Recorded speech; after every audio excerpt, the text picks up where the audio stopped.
you guys. Welcome back to Rave Culture, your weekly guide to the EDM community, music festivals, and more.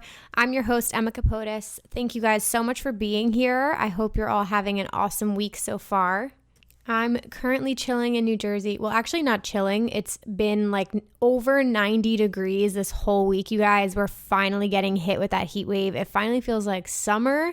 My apartment complex is having like a kickoff summer party today. They've got like a bounce house outside and an ice cream truck. So I'm about to hit that up after this because your girl is not an adult just yet. But I hope you guys are all enjoying your week and you have an exciting weekend coming up. I'm super pumped for the 4th of July. I cannot believe that we're already here. By the time this episode comes out, I'm actually going down to the Jersey Shore for just a couple days just to go out, party, get drunk, have fun, celebrate the 4th, see a bunch of my friends. So it should be a good time. This is the first time I'm actually ever going out down the shore for the 4th. So I'm super excited for that. Stay tuned on Snapchat and Instagram. You guys will be seeing me probably drunk tweet and a couple things like that. But anyway, I hope you guys all enjoy your holiday wherever you're at. I hope you're doing something fun and you got some time off. I just want to say my thank yous as per usual. Thank you guys so much for spreading the word. I had such a positive response to last week's episode, which was really, really exciting. It was definitely a special one for me. Thank you again to Vibe with Aid for coming on and for being my first big interview and for being so vulnerable and open. It was really nice to hear that you guys appreciated us sharing our fitness stories. And I was talking to one of my friends, Sarah. Hey, Sarah. She sent me such a nice note and she was like, you were so vulnerable. Like, thank you for being so honest about the journey you've been on and some of the struggles you've had. And I guess I didn't fully think of it that way because I'm sitting here recording knowing that I'm talking to you guys and I feel like we have such a tight-knit community. So I do feel very comfortable being open and being transparent and honest with you guys at all times. So for me, it just felt natural to talk about everything. And I think so many people can relate to it. So that's like the whole point. I feel like we're all just trying to find a connection and people to relate to. So anyway, I'm really excited that you guys liked it. I definitely am excited to have more people come on the podcast. So I know I mentioned this in the last episode, but please DM me or email raveculturecast@gmail.com, raveculturecast@gmail.com with any guests that you would like to hear on the podcast. It could be big names, smaller names, people in the community. Like your girl doesn't have that many contacts right now, but if there's anybody like really interesting in the EDM space that you would love to hear me talk to, it could be like a rave clothing company or a founder of something or Rave Dora. Like, I don't know, whoever you think is interesting.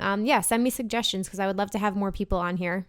Don't forget to screenshot and share, post it on your stories that you guys are listening. Thank you so much for tagging me in your posts. I love to see you guys enjoying things, and whether you're listening on your commute or some people sent that you were listening like in the gym and it was motivational for you to put that episode on.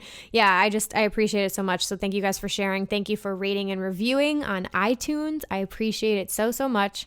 Just a reminder, you guys can find me at Emma Kapotes and at Rave Culture Cast on Twitter and on Instagram, and at Hey There Emma on Snapchat. If you guys just want to say hello, say what's up, feel free to give me any feedback, comments, concerns. You guys can always DM me. I have tons of conversations with you guys, so always open to chatting with you on there. But I think that's all I have right now for the top of the episode. I'm kind of sweltering. I have my air conditioning turned off so that you guys don't hear it in the background. So your girl is going to be dying. But I think I've avoided introducing this topic now for an awkwardly long time. But I did just want to kick off this episode and then just give you guys a little bit of a background. And yeah, I have a ton of information, and I think a lot of you guys will find this episode very interesting. This is a topic that I've wanted to tackle for a really long time. For sure have talked a little bit about this on YouTube, but definitely not in depth. I think this is a subject that I can have a lot more of an open conversation about here on this podcast. Because one, your girl's not sponsored by anybody. And two, I don't really have any restrictions. Like YouTube is a little bit more protective about like the topics you can cover, and we are going to be talking about substance use in this episode, so we are going to be going there. A bunch of you guys have requested this. I think one of the most common questions or requests I get from people is actually to talk about substance use and to talk about drugs on my channel. And it's something I've just sort of avoided. I know a lot of content creators in this space that I've talked to don't really want to address it or just don't feel comfortable talking about it because, a lot of us have full-time jobs outside of this, and there are just certain things that we maybe don't want to bring to light or necessarily talk about. And again, certain keywords are flagged on YouTube and things like that. So we do have to be careful about how we phrase things, but I'm not mincing any words today. We're literally going to be getting into everything. So yeah, we're going to be talking about substance use in the EDM scene today. So like I mentioned, I get a bunch of requests to talk about this, and I did film a video called How to Rave Safely. It's on my YouTube channel. Highly recommend checking it out. My number one thing at the end of the day is everyone's safety, and I just acknowledge that these things are obviously happening in this scene. So rather than to just ignore it, I want to be proactive and educate you guys, especially if you're just getting into the scene and you're experimenting with things. Please just do it safely. So that entire video, the point of it was just, here's all the facts. Here's things you should know as a veteran in this scene who has made some mistakes and learned from some things. This is what you can do to be safe about it. So yeah, I highly recommend you guys go check that out. Again, it's called How to Rave Safely. But I do have to just say, I'm sure a lot of you guys can relate to this, but one of the most common questions I get just from people or friends, whoever, who are not really in the EDM community is, do you take drugs? Are you on drugs? Oh, you go to all these shows, blah, blah, blah. People just assuming that you're always on drugs because you go to music festivals or because you go to raves. Obviously not the case, but it comes up enough, and I think it's a big enough topic, and I want to cover it. So yeah, that's where this whole thing sort of came from. So what I'm going to do today is I'm going to talk about what I've observed, how drug use is affiliated with the raving community and the EDM scene, sort of where that all came from, where I personally think it is now in 2019. I'm definitely going to give you guys my opinions on substance use, and I also have some personal stories that I'm choosing to share today. I do want to be very open and honest with you guys. I appreciate you all so much, and I know we have such a good connection and a good relationship here, so I want to share some of my past mistakes, lessons that I've learned as well, in hopes that it helps somebody or it educates you guys and you learn something new. I think the whole idea here is just I want to be transparent and acknowledge that there are certain aspects of this community that I can educate you guys on rather than just ignoring them. I do want to say right off the top of this episode, I want to be very clear. This episode is in no way condoning substance use in any way, shape, or form. I'm just discussing it and the impact that it's had on the EDM community, the things I've observed, some personal stories, and how you can be safe. And I also am going to be talking about raving sober because that is a huge, huge thing in this community. A lot of people rave soberly. I don't think it's talked about enough, and I feel like some people kind of look down on it for some weird reason. So yeah, I am going to be talking about the pros and cons of raving sober versus raving on drugs. Okay, I think I've introduced the topic enough. Really quickly, you guys, I'm going to do my EDM news segment. I've got a couple things to talk about that happened this week that I think are very interesting. So we're going to get into that. All right, I said I would keep you guys updated on Ultra. So there's been some chatter in the news. I don't know what that just was. I'm leaving that in there. Somebody said, could you keep your bloopers in? So sure, I'll try to keep as much of it in as I can without me sounding like a complete idiot. But yeah, so there has been some movement on the Ultra Miami front. There is a possibility that it could return back to the Bayfront area that it's been. Obviously, they lost the Virginia Key Beach that they were at this past year. It didn't really work out. The logistics weren't great. So there is a possibility of it returning back to its original home. So I will keep you guys posted on that. I feel like a lot of people feel pretty strongly about bringing it back there. I think it's just what people are used to, and it was easy to get to. I went and I really liked it there. I did feel it was a little small just compared to EDC Las Vegas. There wasn't that much room, but I think logistically compared to last year, what I've heard, people would much rather it be back in the Bayfront. New music wise, Above and Beyond is releasing an album on July 19th. It's a 49-minute panoramic journey of ambient soundscapes purposely for yoga and meditation. It's called Flow State.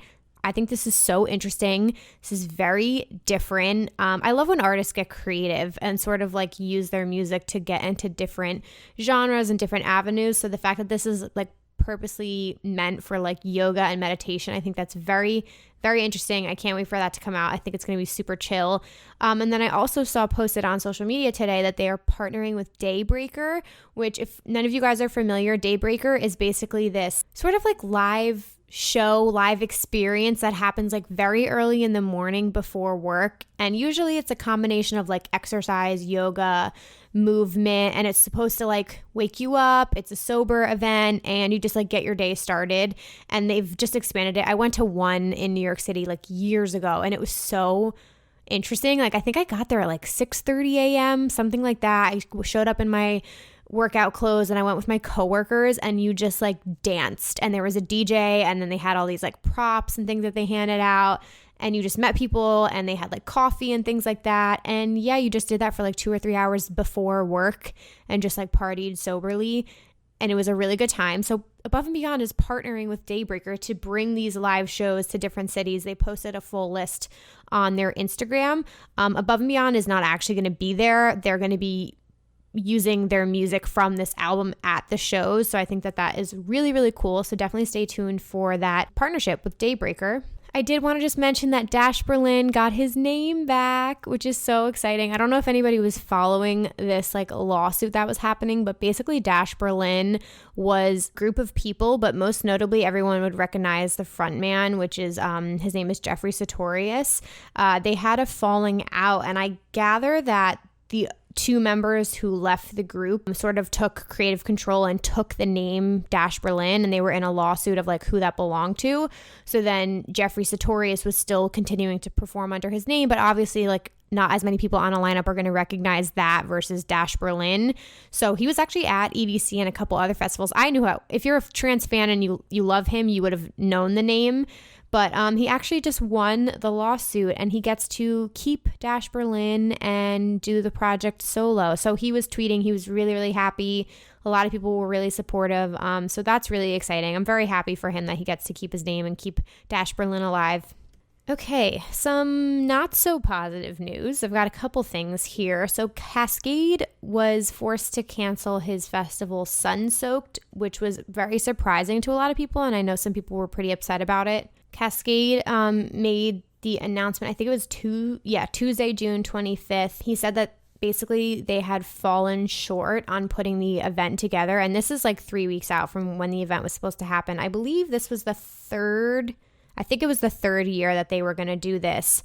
He did announce that all the people who bought tickets were going to be getting full refunds, which was great, but obviously some people have been looking forward to this, are really, really bummed. He's bummed. It hasn't been a good couple of months for Cascade. I feel for him. His EDC Las Vegas set didn't happen because of weather issues, and now this, but I think if he had to pull out of this event, this is giving me like Fire Festival vibes. Obviously not as bad, but he made the decision clearly, like he saw enough things adding up that it wasn't going to meet the standards of a festival that he should be putting on. So he'd rather not do it, which I think is the very responsible move to make.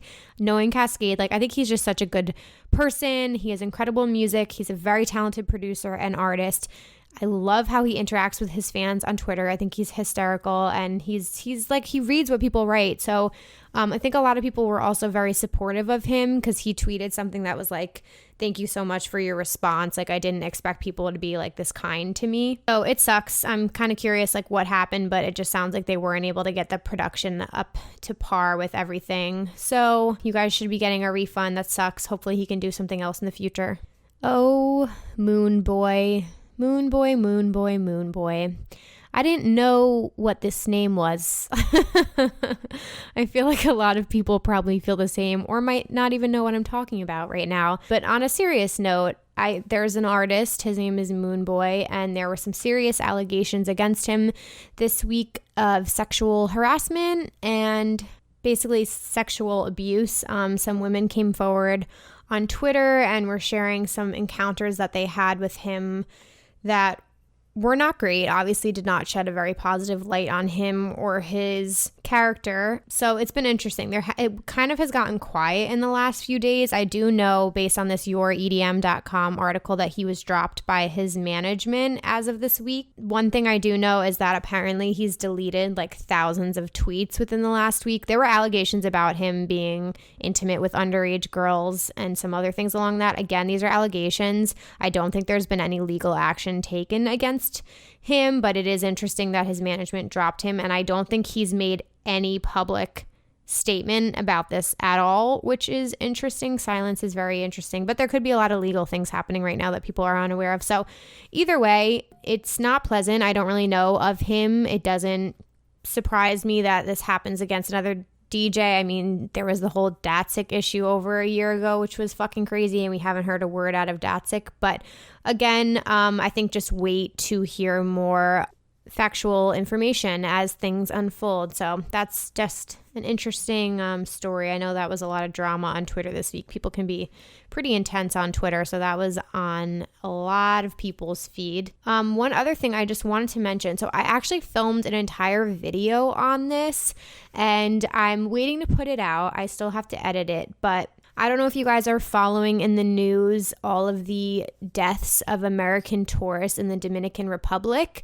A lot of people feel strongly about this either way. A lot of people are saying that this happens in the Dominican Republic and it's not any more than usual, but the circumstances of these people's deaths are just a little weird and a little suspicious, and they've been happening at certain all-inclusive resorts, actually really, really nice resorts in the Dominican Republic. I mean, it's a huge tourist spot. Obviously, tons of people go and have incredible experiences there. It's nothing against the Dominican Republic, but yeah, there's been a ton of news stories on this lately. One thing that a lot of them had in common was tourists were drinking out of mini bars, and a lot of people were having heart failure, kidney failure, being found unresponsive in their hotel rooms, coming home, vomiting, getting sick, and then passing away in the hospital. And I know Barbara Corcoran, she's on Shark Tank. Her brother was one of the people that passed away. So it's just been very suspicious. I know it's making people a little bit nervous. I bring this up on my podcast because Holy Shipwrecked is a music festival that's happening in January 2020. A lot of you guys might be familiar with Holy Ship. It's an EDM cruise. This is the first year that they decided to bring it on land, and they were going to be doing an all-inclusive experience. It sounded so interesting to me, honestly. Like, I know the Holy Ship fam was a little pissed that it's not actually on a ship, but for me, I've never done an all-inclusive resort, so I genuinely was like thinking about going. My boyfriend and I were like, oh, that could be kind of fun. Like, I had my best friend just went to Sundara, which was Odessa's festival in Mexico that was very similar, so I thought it was an interesting idea. They basically were going to be taking over the Hard Rock Hotel in the Dominican Republic, and the only people staying at that hotel for this amount of time were people attending this festival. So that is one of the hotels that multiple people have died at, and it's front and center in the news. So I started like putting things together in my head, and I was like, oh, this is not good. Like, this is a PR nightmare, first of all. But at the same time, obviously all these hotels are probably taking measures to make sure that people's safety is of the utmost importance. So if you were unaware of any of this happening, you can actually go on Holy Ship's website. They have a tab called News, and they actually did make a public statement about it, which I think is really great that they are addressing it. They're not ignoring it. People have clearly voiced their concerns about it still being at this hotel where people have died, and it's scary. I think it's scary, but I think it's nothing against Holy Shipwreck. These things are planned so far in advance. They've obviously partnered with this hotel because it's got an incredible reputation before this. So that's just something that's very interesting. Obviously, it says they're keeping people updated. The event is still happening. People can still buy their tickets, and I think that the hotel is going to be doing everything they can to make sure that obviously people's safety is the most important thing here. But I just wanted to make you guys aware that all of this is happening. I think that's probably going to prevent some people from buying tickets. I'm not going to say either way what you should do. I'm personally waiting to see like what comes out in all these reports and what's happening in the Dominican Republic right now. So I'm not going to buy my ticket just yet. But I am curious to see what happens, because this could be something down the line. If anything comes out, you know, I don't know. Would Holy Shipwreck have to pull out of this and find another place to do it? I'm not entirely sure. Who knows if that'll happen? There's plenty of time, though. It's not until January. But that could be an issue. I'm wondering if they're like, I wish we were still doing a cruise right now, because that would suck if this was the first year they tried to do something different and then all of this happens. But you can't plan it. It's a tragedy, so who knows what's going to happen, but I'll keep you guys updated. Again, you can go on their website and check out their personal statement that they made about it. Okay, last things up. I know I'm talking 20 minutes about EDM news. Let me know if you guys like this segment, if you find it interesting. I just try to keep you guys posted on all this stuff going on. But anyway, last thing I wanted to mention is the Lunchbox fam, who I absolutely love. If you guys are unfamiliar, Lunchbox is a company. They make an incredible anti-theft hydration pack. Really great team. Everyone behind it is so awesome. They actually are partnered with the Timberwolves, who at Electric Forest are basically like the ground control. They're like the medics who walk around and make sure everyone's okay at the festival. EEC has something like this, that they wear purple shirts. They're called ground control. They just go around and make sure everyone's all right. And you can go up to them if you're having any issues with anything health-wise. If you've overdosed or you're having an issue, you're having a bad trip, you can basically go get help. So what the Lunchbox did, which is pretty incredible, on their hydration packs, they made special ones that on the back have a red cross on them. And one of the coolest things about the Lunchbox is they have LED wires, so they glow and you can like easily spot someone in a crowd. So their Timberwolves at Electric Forest have these packs on, and the red cross is glowing, so you can so easily spot medical help in a crowd rather than like you're in a dark forest. It's going to be kind of hard to see someone. It's so incredible. They have images up on their Instagram. I think that this safety precaution that they're taking and they're partnering on is awesome. Big props to the Lunchbox for doing that. I think that's just one thing everyone wants to move forward. And I think this is a perfect tie into the episode, that obviously, you know, things might happen. Whatever choices you make, you just have to be safe about it. And obviously staying hydrated and knowing where medical help is at all times is something that's extremely important. So props to them again. I think that's really awesome. All right, you guys, I'm going to take a quick break here before we get into the episode. Just a reminder that you guys can submit any suggestions for future episodes, any topic ideas you guys have that you want me to cover to raveculturecast@gmail.com, raveculturecast@gmail.com. I have a couple of requests in from you guys that I really, really want to work on in an upcoming episode. So again, any topics you guys want me to talk about, things you want advice on, or even guests that you want me to interview on here, I would absolutely love to hear your suggestions. So please send them my way. And again, you guys should follow us at Emma Kapotes and at Rave Culture Cast on Twitter and Instagram, so you guys can stay up to date with me on all the festivals and shows that I'm attending and any updates I have with the podcast. All right, you guys, that's all I've got right now. Let's just get into this episode.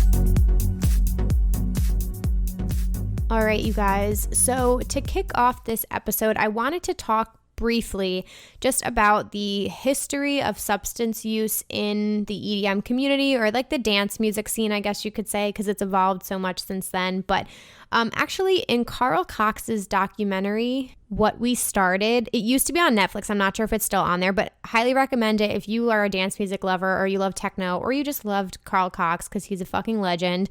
It's an awesome documentary. You'll notice a couple famous people in there, and they show Ultra as well. But they do a really great job of sort of looking back on dance music and how it was when Carl Cox first got involved, and just sort of like what the scene started as and what it is now. And they did talk a little bit about drug use and how that's impacted the scene. So I thought that it was great that they touched on that, and they were just open about it, which I appreciated. So essentially, I hope I don't butcher any of this information. I am not a teacher in any way, shape, or form. I've done my research, but I'm just going to quickly breeze through this. Back in like the disco era, when music was like, dance music was becoming really popular, obviously like cocaine was something that was heavily used in that scene. And then more so in like the 90s, when underground dance music was sort of starting to really come up. That's more when ecstasy was introduced and became way more popular. I think the two sort of went hand in hand at one point, because obviously if you don't know any of the effects of ecstasy, it allows you to stay up for hours. It spikes your serotonin levels, and it just like improves your mood and makes you happier. A lot of like the prolonged repetitive beats that a lot of like techno music will have, and especially like the lasers, the lighting, the visuals of like a club, all of those things sort of are like an elevated experience when you're rolling on ecstasy or other drugs. So those two started just to become like hand in hand. And then now what you hear about more is like MDMA and Molly, which when I was in college, I was just starting to hear about Molly, and this was in like the early 2010s. And now obviously like Molly's referenced in pop culture, in rap music. You know, it's sort of been like played out like the whole "where is Molly" kind of thing. Like no one really says that anymore, but Molly now is more of like the party drug that's associated with raving. I'm not even going to get into like, of course there's LSD, of course there's acid. Obviously I think pot is a huge one, especially now that it's becoming legalized. I was just at Ever After Music Festival in Canada, and you could actually bring weed in with you. It had to be, I think, up to 10 grams is what you could bring in. That was very interesting though. I thought people handled it pretty well. So it'll be interesting to see if that's like allowed. EDC Las Vegas did not allow you to bring any weed in, but it is legal in Nevada. So it's going to be interesting to see if festivals sort of like change their rules about it. But anyway, I just wanted to mention that because I do think weed is a pretty popular thing that happens at music festivals and at shows. But I found one article that I thought was really interesting that I wanted to share with you guys. It was an article in The Atlantic from 2013. So I think it's a little outdated now at this point. But anyway, it was called Electronic Dance Music's Love Affair with Ecstasy, A History. So they described rolling, which I'm just going to describe to you guys because in case you've never experienced it or you don't want to, you are sober, then I'll just really quickly read their description. So they classify rolling as the new ravers call the high, is a state of prolonged euphoria and intimacy, the conditions encouraged by a pulsing beat, a rococo of colored lights, and a setting that makes rubbing up against dozens of people tough to avoid. I don't really think that that's true, but okay, The Atlantic. The drug makes the music better and vice versa. In spite of efforts to commercialize the scene, or perhaps because of them, the truism remains the genre's core. So I'll just say whoever wrote this clearly is not involved in the EDM community and might have some strong opinions about it. Again, I don't think this is the core of the EDM community, nor do I think that description is exactly right. But again, if somebody's writing this from outside looking in, they are sort of like insinuating that doing drugs is like the only reason people enjoy these shows, which I don't agree with. But either way, it goes on to say the spiritual element of the EDM festival mentality can explain why MDMA use is at its core. The link between drugs and spirituality comes from two fundamental human needs: the need for rituals that connect us with others and the need to operate with the full range of consciousness. So I do agree a little bit about the spiritual element. I think that hits on it more because I do think that people experience drugs and use drugs at these shows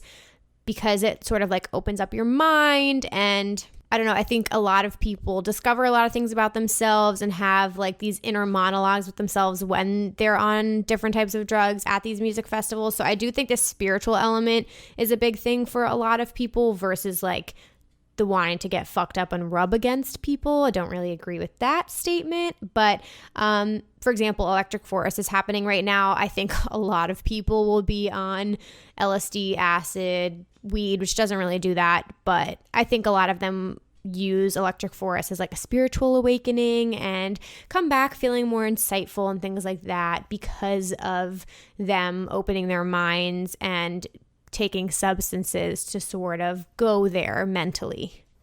So that's sort of like only the background I want to cover. Obviously, you can go so much more in depth with all of this, but clearly, as I talked about, I think the most common substances in my eyes that are used in the EDM scene, alcohol, 1000%, we're considering alcohol a substance. Weed, Molly, ecstasy, cocaine, shrooms, acid, LSD, and Adderall, I would say, like are all the most popular amongst many. So where are we with all of this now in 2019? Where is the EDM community going, and how much is substance use a part of it? So I think if you've ever been to festivals or you've attended a lot of shows, you would obviously agree with me in saying that it is extremely common. It's probably being used now more than ever. I would say more people are doing it than not at certain things. Like, again, I want to just emphasize that raving soberly and going to festivals soberly is 1000% an option, and a lot of people do that. But personally, just in like the shows that I've been attending regularly lately, it seems like everybody is on it everywhere. I also don't think it's limited to a certain age. I think I've talked a lot on my podcast about certain age groups. Sorry, can you guys hear Leo in the background? I'm babysitting my family dog. He's getting upset with me. He wants me to play with him. Leo, mom has to work. I know. Anyway, as I was saying, I don't think that it's limited to certain ages. I think any age can be sober. Any age can partake in this stuff. I personally haven't seen it like pinpointed to one like group of people. I do think in certain circumstances, though, it is overdone. Like at this point, like I said, I attend a lot of shows in New York City and a bunch of festivals. And I do think there are certain circumstances where I've seen people like rolling or just taking drugs in situations that I'm like, really? I don't know if that was really necessary, but to each their own. I'm not here to judge. If anything, I think now in 2019, like weed seems to be the most common, like everywhere you go, it just smells like weed. So, I mean, and if you're going to do anything, obviously like that's pretty harmless. So smoke away. If it's legal in your state, go for it. So I do really want to touch on partying sober for a bit. I just kind of want to like highlight this portion of the podcast because I did have somebody reach out to me and asked me about this, so I do want to bring up their story. But I just did want to emphasize here that some of the best shows and best festivals I've ever been to, I was sober at. I do just want to mention sober means different things to different people. Like for some people, if they just have a couple drinks, that's in quotations sober versus like doing some sort of drugs. For other people, it's like dead ass sober. Like I don't do anything. I'm not drinking. I'm not doing anything at all. But for me personally, and the journey that I've been on, the older I'm getting, I'm personally like doing less and less things. I'm not even that big of a drinker anymore. Like, of course, when I was in college and things like that, like I definitely drank a lot more, but personally, like diet-wise, fitness-wise, I try to keep it to like once a week, maybe a little bit more. I do love my wine. Everybody who follows me knows I love my glass of wine. But yeah, just personally, like as I've gotten older, I'm even drinking less. So even at shows and festivals, I don't really want to feel shitty the next day. My hangovers are getting worse. So some of the stuff I do in New York City, I've actually like been drinking less at. So that's just been an interesting thing for me to come to realize, just like as I experience all these different EDM shows. But obviously the positives of it that I've noticed just in comparison to shows I've attended to under the influence, obviously you remember way fucking more of the show. I mean, I think a lot of you listening right now, if we're being honest with ourselves, have attended shows and then you just don't remember certain sets or you don't remember portions of the festival, and like that's fucked up because then you pay all this money and it's like kind of ridiculous that you don't remember half of it. You also don't risk hurting yourself or hurting others. So that's a huge plus here. You know, obviously you're not putting yourself at risk of overdosing or overheating or whatever it is, whatever situation you're in. You know, worst case scenario is ending up in a medical tent at a festival. Obviously they're there to help you, and I'd rather that than something worse. But you really just don't even have to deal with any of that if you're sober. You're also taking care of your mind and your body. If we just want to talk about this for a second, again, like I said, my hangovers have gotten worse as I've gotten older, and just alcohol isn't really great with my diet right now. Like I am trying to like watch my sugar and just watch my weight, and drinking definitely ups your calorie intake pretty quickly, and it's a lot of sugar. So if you are trying to like watch your weight or you're going through weight loss right now, an easy way to help with that is to cut alcohol out of your diet. So you do take care of your mind and your body when you are sober. And one of the biggest things I can stress is that repeated use over time of drugs is so not good for you.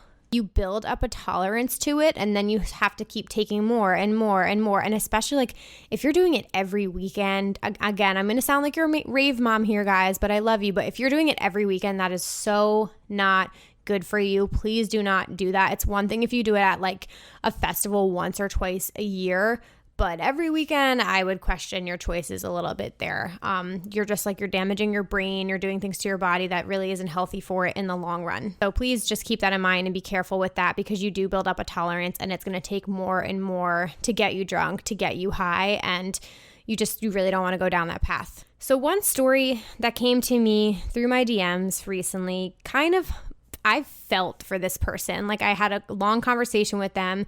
So somebody reached out to me and they said that they personally cannot take anything because of their job. So they get drug tested at their job. And they said that their friends basically told her that she would be a burden to all of them if she wasn't taking Molly with them, or whatever it was, whatever drug, because she wouldn't be on the same level as them, and they just couldn't relate to her because she would kind of like kill their vibe by being sober. So she was basically saying, like, what's my opinion on that? You know, should I still go with them? Like, what should I say to them? Because I really want to go out and hang out and go to these shows, but I do have to be sober.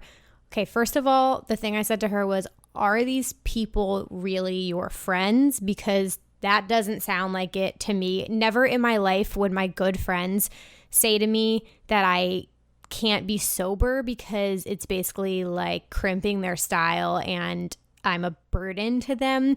So one, that's fucked up. If they're your good friends, they should absolutely never say anything like that to you. Your choice is your own. You can 1000% have a good ass time. Like, your personality alone can be fun, sober. If your friends can't handle that, then they are the ones that suck. Like, I don't understand how you being sober will influence their night in any way, shape, or form. If anything, you'd be able to look out for them better because they're going to be under the influence. So you'd be able to give them water and like kind of look after them a little bit. Not that it should be your job to babysit them, but I think that's super fucked up that somebody could say that to you. Being able to relate to them because you're not on drugs. Like, I think you all can go there for the music, which is the point of it, is to go see your favorite artist or to see their set. So if you're all there for the music, then I don't know. That's just a little confusing. To me, it sounds like they're there to get fucked up. So in their eyes, you're a burden to them because you're sober. I say get new friends because they don't sound like good people. Again, I just don't think you being sober should have any impact on somebody else's night at all. Do not feel pressured in any way, shape, or form to do drugs because people say that to you.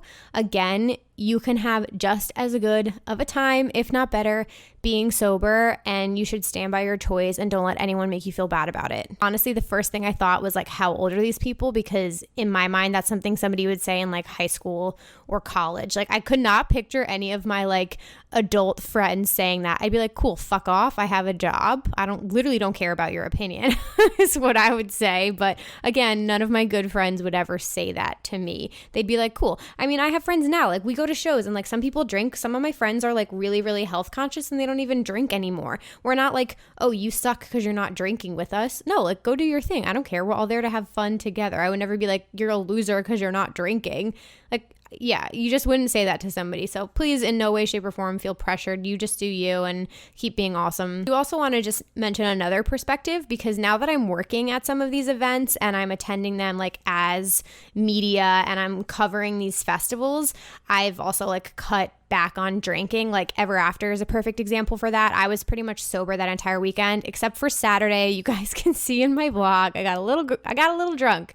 Your girl got tipsy because it was Excision Day and it was like the house music day. So I was drinking beer like the whole day and I got a little bit drunk. But besides that, I was pretty much sober the whole weekend. And it just was a very different experience just to see people sort of like getting a little fucked up or rolling and things like that, and just like observing it is so entertaining. I'll just say that. And Ever After isn't even a good example, because if you guys listen to my past vlog about Canadian festivals, my past podcast about Canadian festivals, they were just like such a good crowd, very well behaved. But like, let's say you're sober at EDC Las Vegas, that shit is like a circus. So you would see some shit if you were sober at that. But it's just such a different experience when you aren't under the influence of anything at all, not even alcohol.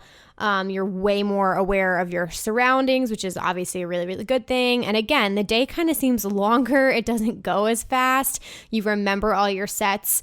You also eat a lot more. I know if some of you guys have done some things, you tend to lose your appetite on them. So you typically like don't eat that much at festivals. But yeah, at Ever After, I was eating and drinking like crazy. I mean, period, end of day, you should be drinking a ton of water, Gatorade, Powerade.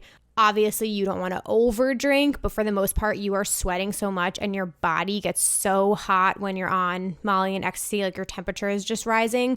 So you do need to counteract that by keeping cool, taking breaks. I'm kind of getting into my next portion here, so I'll pause on that.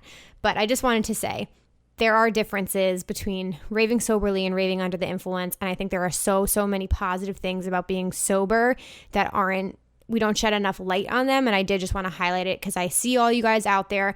I'm right there with you. I'm not claiming to be sober at every single event. In the past, I have definitely done some things, experimented with some things, but I will say now that I'm working and doing these events and I take this more seriously. And of course it's for fun. This is my passion.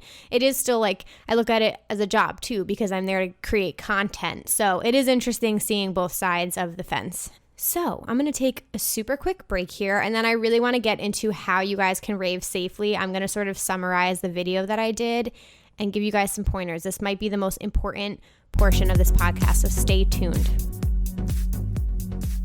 All right, you guys, I just wanted to insert a quick break here to remind you guys of the shows that I have coming up. I hope that I get to run into you guys this summer. The two major ones are Electric Zoo in New York. I'm going all 3 days. So excited about that. It's one of my favorite festivals. It's near my hometown, and I'll be doing multiple meetups. So very, very pumped about that. And then I will also be at Imagine Music Festival, which is in Atlanta. That's in September.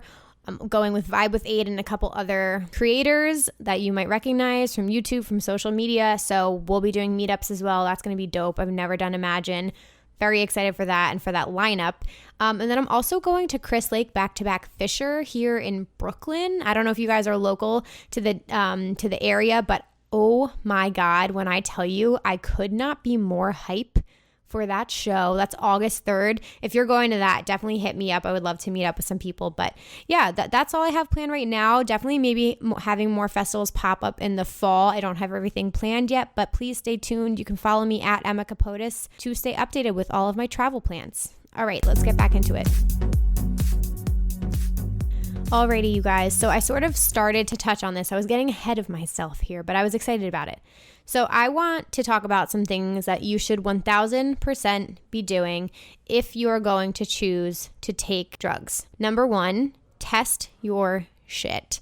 I cannot stress this enough. There are so many things out there that are laced, that are mixed. You don't know what you're taking. Never, ever just take something without testing it. You can buy test kits online and you can essentially like test the pills or like whatever the fuck it is that you have. And it'll change colors depending on what is in the substance. So 1000%, please do that. Please be safe. There are people who literally lose their lives because they take drugs that are laced with poisonous, dangerous chemicals. So it can completely ruin your life. So please be careful. I know that I had talked about some festivals in Europe were potentially having like testing kits and testing areas at music festivals. I honestly think that would be a good idea, but obviously with legal issues and there's cops around, I don't know if people would really do that, but either way, test your shit. Number two, do not buy drugs off of a complete stranger at a show. Number one, there's a million narcs and cops out there, so you could easily get arrested. You can find plenty of videos of this online at EDC Las Vegas, at other major festivals. And number two, again, with the sketchy people out there, you have no idea what you're buying off of them. You have no way of testing it. Don't do it, please. Number three thing, don't redose and don't overdo it here. Again, this goes sort of with like people who are overdosing. What I mean by redose is you read these stories about these kids who are taking like 3 or 4 ecstasy pills in a night, and like how? I don't even know. Your brain can only handle so much. So to just like be coming up and coming down and keep redosing, that is so dangerous. I can't stress that enough. So please, please, please watch what you're taking and don't overdo it. Don't take too much. You do not need to redose that much. One thing that I know, it sucks, but like the night doesn't last forever. It only lasts a certain amount of time. You want to remember it. So please just be careful. Another one, please be careful of what you're mixing. So there's a really great chart online. I'll see if I can share it on social media. Let me know if you guys are interested. And it shows like all the different substances, alcohol, like every kind of drug, and how they combine with each other and what's like okay, what's dangerous, and what's lethal. It's a great chart to see. A lot of things like alcohol and Molly, like alcohol is a depressant, one thing's an upper, like those combining with each other, no bueno. So definitely check out that chart. You can easily find it online. Another thing, please stick to the buddy system if possible. It's awesome if you have a good group of friends around you, good people with you who are watching out for one another. Have a designated driver if you guys are going to be going out and drinking. That's huge. Please do not drink and drive. I feel like with Uber and Lyft now, people have been so much better about it. But yeah, if you're driving to a festival or something like that, please have someone who is sober. Go to the bathrooms together. This is another thing that I feel like has been pretty prevalent recently. I've been seeing a lot of like sexual assault cases happening in music festival porta potties and bathrooms because women are going to the bathroom by themselves. Please, ladies, men, be careful out there. Take a buddy with you. Watch each other. Especially if you're under the influence. You guys know if you've been in them, like the shit that goes down in porta potties, oh my God, it feels like you're locked in a hot box. It's like the worst case scenario. Yeah, it's never good. But yeah, just go with a buddy, have someone with you when you use the restrooms. I touched on this before, but you guys stay hydrated out there. You do not want to overheat. Your body naturally gets very, very hot when you take Molly and ecstasy. So you do need to hydrate. Get your electrolytes in there, have a lemonade at festivals, things like that, something that'll like replenish your sugar, and also take breaks from moving. So sit down, take a rest. You guys don't realize how much you're on your feet and how much you're moving your body at these music festivals. So it is good just to like give your heart a break and to just like sit down and relax for a second. And the last thing your rave mom here will say, familiarize yourself with your surroundings beforehand. So say you're going to go in tonight and you know you're going to take something, you know you're going to be really drunk or whatever.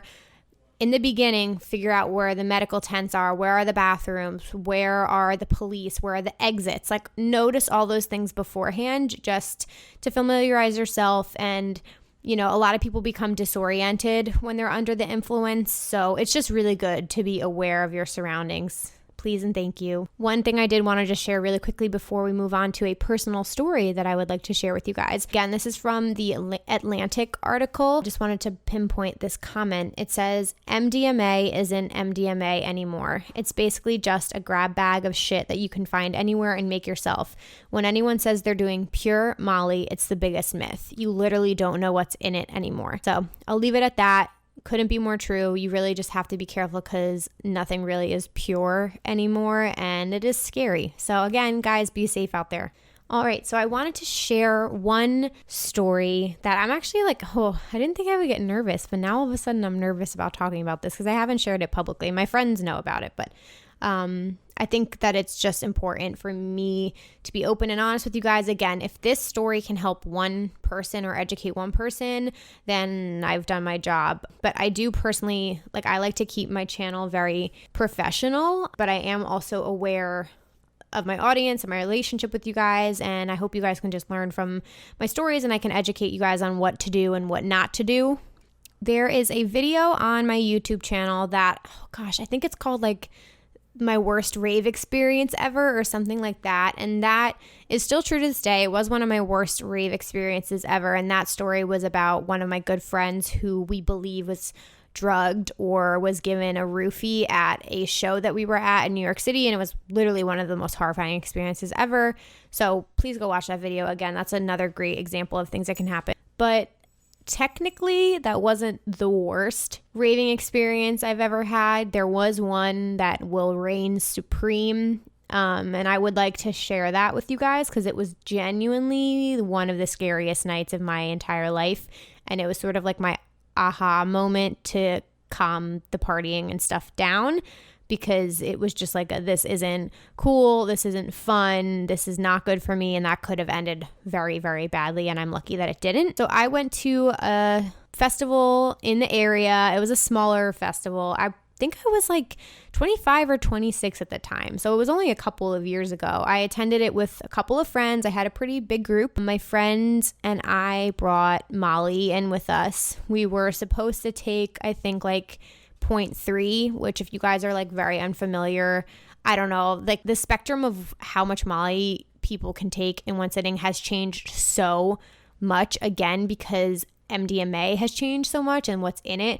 Like literally in college, it used to be like taking 0.4, which now that is so fucking much. That is a lot of fucking Molly for one person to take, versus now, like I've had people take like 0.1 or 0.2 and been completely fine for the whole night. And like, that's a good amount. So we brought 0.3 with us, which is a fucking lot. And again, I'm a small human being. I'm 5'1". I'm 122 pounds. I don't need a lot of alcohol. I don't need a lot of drugs. It's just not good for my body. But anyway, we brought that in. We thought it was going to be a good time. Again, the strength of this stuff now versus like when I was in college is crazy. It's gotten way more intense in my personal opinion. So at this particular show, we decided to take a capsule each, like earlier on in the night. We actually took it pretty early. It was still like laid out from what I remember. It kicked in like really fast and we were like rolling and obviously like having a great time, La La Land, blah, blah, blah.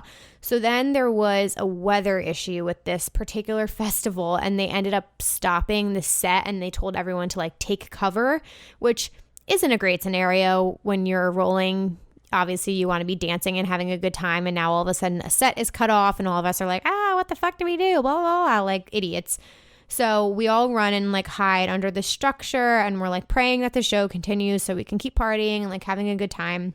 So as the night went on, obviously your stuff starts wearing off, and unfortunately we had extra on us and decided that we would redose, which was the first and the last time that I ever did that, because again, like I said, sometimes enough is enough and you don't need to go that extra step. But when you're starting to come down on a drug, your brain starts to get like sad, and again, you've released all these like happy chemicals in your brain, and now you start to like get into some sort of like a depression and your anxiety. Anyway, so you start to come down, as it's called, and you're like, oh, of course I want to feel good again. I want to feel high again. I want to feel happy. So we decided to take more. I can't stress enough how much I think about this now. Really think about what you're doing. Like, is it really worth it? Do you really need to take more? Because again, you can't be on this shit forever. The night doesn't last forever. So just pause and like really think about that the next time you're in this situation, because we definitely should not have taken more. But anyway, so we take more, and at this point it was like lights out for Emma. That was the most I've ever taken. It was literally terrifying. Everything around me became blurry. I remember seeing like shadows of people, but I couldn't like really see anything. Forget even looking at my phone. I couldn't read a single thing. My eyes couldn't focus on anything. They were just like darting around everywhere. I was sweating profusely. Did I mention that this was August and the humidity in New York City is horrible? So now my body is shaking uncontrollably. I wasn't drinking enough water, clearly. And again, my friends were under the influence as well. So they aren't in like the best mind to really like be aware of like how much I was struggling. I remember going in the porta potty and literally thinking that I was going to pass out. And it was literally terrifying. There was one image that is burned into my memory forever. I went over to the water bottle refill station and I held my bottle up to try and fill it. And my hand was shaking so uncontrollably that I couldn't get the water into the water bottle. Like that's how, picture my hand just like rapidly shaking, couldn't get the water in. And this man came up behind me and like put his hands on both my shoulders and just like looked into my soul. And he was like, you are shaking uncontrollably. You need to get it together. It scared the fucking shit out of me because I just became so aware of how fucked up I must have looked. And I look up and there are cops everywhere. And I'm like, oh my God, I'm going to get arrested. Like, this is so bad. This is worst case scenario. Like, I don't even know what's happening to me. I was freaking the fuck out. Like, it terrified me. So I ended up like getting my friends. They filled it up. Luckily, my friends are absolutely wonderful. And I'm happy that they weren't as messed up as I was, because finally this fucking night ends. I literally don't even remember the last 2 sets of it. Again, complete blur. We finally leave the venue and we need to call an Uber to get home. At this point, I wanted it to be fucking over. I didn't want to be like that anymore. I just couldn't wait to get home. And my friends are all like, oh, okay, like, Emma, you call the Uber. And I couldn't look at my phone. I couldn't even see anything. I just remember looking up at them and I like so seriously was like, I can't do it. And they finally realized like how fucked up I was. So then they took my phone, they called an Uber, and luckily it was like an hour ride home. By the time I got home, we all just sat on my couch. I put on like an Eric Prydz set or something and finally just started to like come down and be okay. I'm so lucky I didn't pass out, get arrested, overdose, end up in the hospital, end up in the medical tent. Like that literally was like the scariest night of my life. Like I have never felt so sick, so uncontrollable, so high. It was terrifying. I wanted it to be over so fucking bad. So after that night, I swore to myself that I would never like redose like that again, and the partying just isn't worth it. I didn't remember anything. I put myself in danger. I could have ended up in the hospital. I just like was like, I never want to feel like this again. I would be lying to you if I said I never did drugs again in the last couple of years, but never ever anything like that again. Like I said, as I've gotten older, I've sort of like weaned off things. That was sort of like the breaking moment for me, that I was like, okay, cool, like it's enough is enough. I'm good. I'll have a couple drinks, like I'll just do some other stuff, like occasionally maybe here and there, whatever. But no, like by all means, I'm just really not into it as much anymore. It's just like, it's not worth it for me. And again, like I take all of what I do so seriously, and I don't want anyone to like look at me in a certain light now if they thought that like I'm always a sober raver or things like that. Like I was so scared to share this with everyone because I just don't want to be judged. And that's the thing about this community is like, I never judge anybody. I'm aware that these things are happening. You guys can do whatever you want to do. I just want you to be safe about it and like learn from other people's mistakes and just educate yourselves. So I just don't want to be naive about it. And I just want to be open with you guys. And again, I hope this doesn't change your opinion of me in any way, shape, or form. Like I said, as I've gotten older, things are going to change, and it's not something I do anymore. I love a good cocktail and things like that. But yeah, I did want to just share this story with you guys. And, you know, there are scenarios in which people do unfortunately lose their lives. And I think that's a horrible thing that's associated with our community. Like it used to be this thing that after every music festival, there would be like news coverage about how many deaths were at that music festival, how many overdoses happened. And at EDC Las Vegas this year, it was incredible because they didn't have any casualties. I know that's a weird thing to celebrate, but it does happen pretty frequently. So when there aren't any losses of life, it seems ridiculous to celebrate that, but it's something that's really incredible. And we have to thank the ground control. We have to thank the medical staffs. And I think it's because people are getting smarter, you guys. And that's why I want to be here. That's why I want to talk to you about it, because I don't want anyone to lose their life. I don't want anyone to end up in the medical tent or in the hospital. I want you guys to take care of yourself despite your decisions. So wow, I got really heavy at the end here. I hope you're all still with me and I didn't totally terrify everyone. I wanted to wrap up the episode here in a little bit.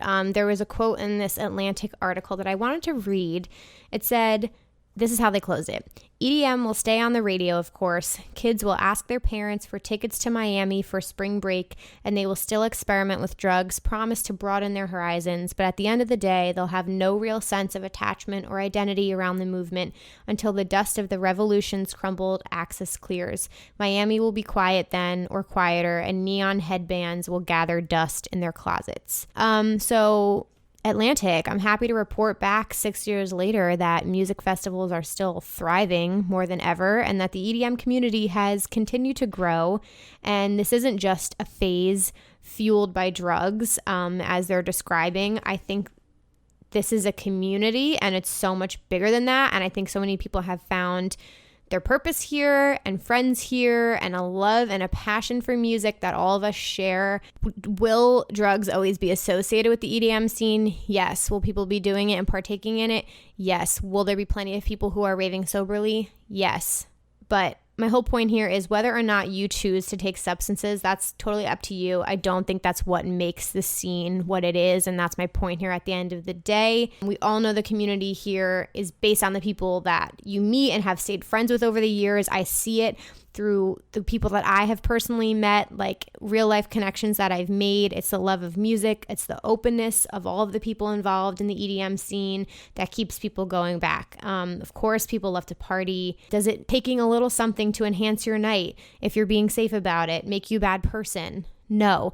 Does choosing to rave soberly make you a bad person? No. And again, do not feel peer pressured into doing anything. I personally think this whole community is about not passing judgment on one another. So I'm not going to tell you what's right and wrong. That is on you to make that decision. We're all adults here. I just hope you guys are safe. I hope you really think about your choices. I hope you appreciate my story today and you guys can learn some lessons through my mistakes and through other people's. And hope you guys just continue to rave, go to EDM shows, whatever type of music you're into, dubstep, whatever it is. Attend shows because you love them, because you love the music. And I think that's all I've got to say about it, you guys. I hope you enjoyed this episode. I'm sure I'm going to get a lot of feedback on this. I'm kind of nervous because I haven't shared a lot of these stories with a lot of people. I don't really talk about this stuff on my YouTube channel. I think a lot of people will be able to relate to the things I talked about today. I hope you guys learned something. If I helped one person, then I'm happy and I did my job. And if you guys want more information on this, go check out my How to Rave Safely video. And feel free to reach out to me with any questions about this, any feedback, again, at Emma Kapotes or at Rave Culture Cast on Twitter and Instagram. Feel free to DM me. You can send me emails to raveculturecast@gmail.com. Please submit any topics you guys want me to cover, people you want me to interview, people you want me to just have on here, have a conversation with. I'm so excited to meet more and more interesting people in this community. I actually am selling tickets, reduced price, to Electric Zoo. I still have some left. I know those are going to be selling quickly, so hit me up. I also have tickets to like Voodoo Festival, Moonrise, and a bunch of other ones, so definitely hit me up if you're looking for any good deals on prices. I'm promoting through a company now, which is super exciting, so I'm happy to help you guys out. Again, catch me at Electric Zoo and at Imagine Music Festival. Please rate and review the podcast, and again, please screenshot and share you guys listening. Tag me in it on Insta Stories, on Twitter. Thank you guys so much for sharing this with your friends, for spreading the word. I appreciate it more than you guys will know. Hope you enjoyed, and I will be back next Wednesday with a new episode. Bye, you guys.